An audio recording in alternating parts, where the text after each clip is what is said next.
Let's talk about a name you probably think you know, Adam Smith.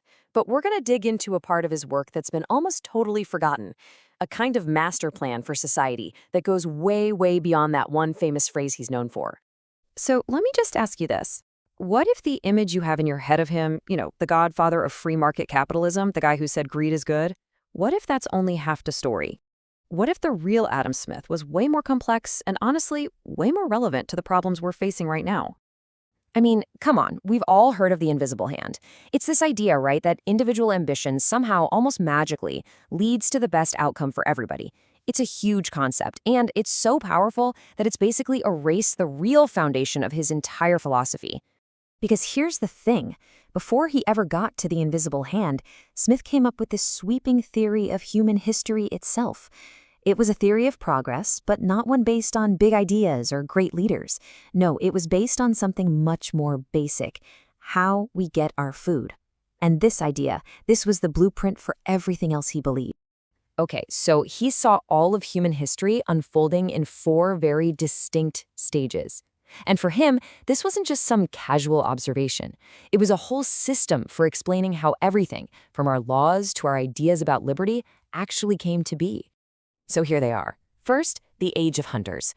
That's followed by the age of pastoralists, people herding animals. Then comes the age of agriculture, and finally, where we are now, the age of commerce. Now, Smith argued that what pushed us from one stage to the next, at least for those first three, was pretty simple: population pressure. More people means you gotta find a more efficient way to feed everybody. And check this out. This is where our whole social structure gets turned upside down. In that first age of hunters, sure, there's equality, but it's an equality of poverty. Nobody really owns anything, so there's no social ladder to climb. But the second property shows up with herders and their animals, or farmers and their land. Bam! You get huge inequality and dependence. People are now tied to the guy who owns the herds or the land. But then comes stage 4, commerce, and it brings a completely new kind of freedom into the world. So for Smith, progress wasn't some fuzzy, abstract idea. It was a direct result of how our economy works. As our economic system changed, so did our ideas about rights, our level of freedom, and even our ability to become fully realized individuals, what he called personality. And this brings us right to that final, crucial stage, the age of commerce. For Adam Smith, this wasn't just another step on the ladder, it was a quantum leap forward for human liberty. Now, to really get how radical this was, you gotta put him next to thinkers like Rousseau. Rousseau looked at the modern world of commerce and just saw corruption and moral decay. Smith looked at the very same world and saw the exact opposite. He saw the birth of true personal independence. I mean, his argument was just wild. He said the freedom you find in a modern commercial society is actually greater than the natural freedom of a hunter-gatherer. But wait, how is that even possible? How could a factory worker possibly be freer than someone roaming the wilderness? Well, his logic was actually pretty simple. In this new economy, the division of labor turns your job into an abstract skill. You're not tied to a plot of land or some feudal lord anymore. You can sell your labor to anyone on the open market, and that's the key. For the first time in history, you could make a living without being personally dependent on one specific boss or master. But, and this is a huge, huge but, Smith knew this new freedom was incredibly fragile. It wasn't a given. The only way you can freely sell your labor is if that freedom is guaranteed and protected as a legal right by the government. The whole system doesn't just run on its own. Because Smith was no utopian. He saw that this fourth age, our age of commerce, came with some really profound dangers, a dark side that threatened to tear the whole thing down. So, was that it? The end of history? A perfect society of free individuals? Not even close.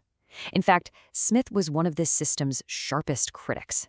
He saw two main threats. First, the rich. He argued they naturally hate competition and will always, always try to form monopolies and rig the system in their own favor. And at the same time, the poor get stuck with repetitive, mind-numbing labor that just deadens their minds and makes them, in his own words, useless as citizens. So what do? If the very system that gives us freedom also creates these forces that want to destroy it, how do you save it from itself? Well, this is where we get to Smith's most forgotten conclusion.